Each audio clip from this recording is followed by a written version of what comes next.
Looks like it's the end of the world, but this time, the end of the world is now in the hands of a man who would never win Father of the Year. Hello there, my name is Tate and I'll be your host today. And on this week's Screen Secrets, we answer why Hollywood loves deadbeat dads. Roll the clips! We're definitely close. You ready? I'm ready, Daddy. Are you sure? Because once we're inside, you show any hesitation or fear, we're done.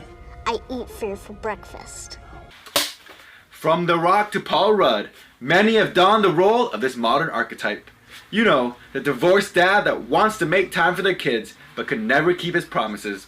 Throw in a new stepdad and a struggling mom who has moved on, the story really becomes more tragic.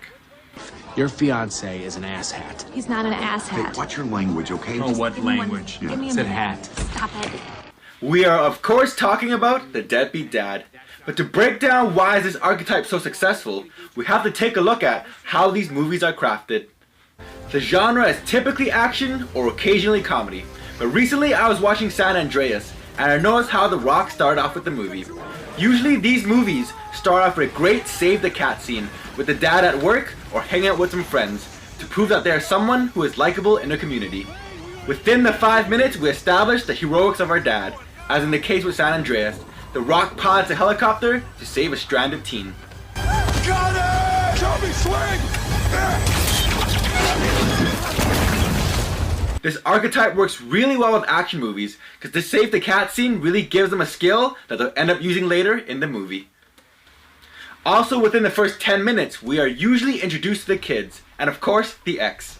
This instantaneously takes a shift in the dynamics, and that really pushes the tension of why our father is no longer in the relationship that he wanted.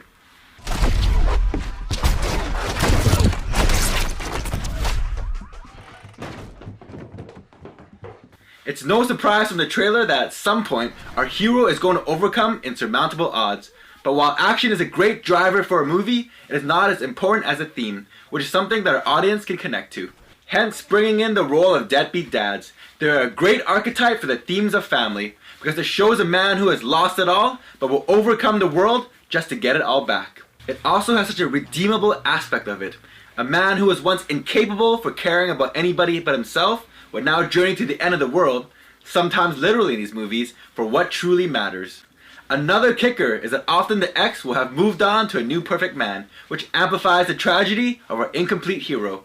Already you can't help but feel bad for this guy. And all this before the inciting incident even happens. Say, Ron, the guy's a loser. I'll see ya. Loser. So within the first 15 minutes, you get a lovable guy who is respected at work, but disconnected from his family, who has moved on. And when the movie really kicks into gear, he ends up saving the world. But in reality, he was the one who needed saving, in a way only his family could. Then comes the inciting incident, which shows the true desperation of our deadbeat dad. Take the case in Mrs. Doubtfire. It has our Father of the Year go through absurd lengths to claw back what he once had. Could you tell me your name? My name? I thought I gave it to you, dear. No. Oh. Doubtfire. I beg your pardon? But let's take it back to action movies. I find the deadbeat dad works really well in disaster movies because the male protagonist will usually be a pinnacle of masculinity. A hard-working meathead who provides for the community but is unable to provide a loving environment for his kids. Incapable of feelings and a merciless ass kicker, he'll need to show a bit of vulnerability to complete his character arc.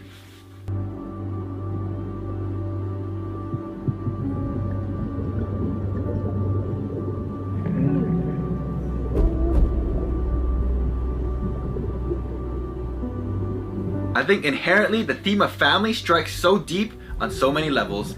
And of course, who doesn't want to cheer for a family man? But also, more importantly, who doesn't want to cheer for a hero who actually needs saving? And for an archetype that hits these universal themes on multiple levels so effortlessly, it is no wonder that writers come back to this archetype time and time again.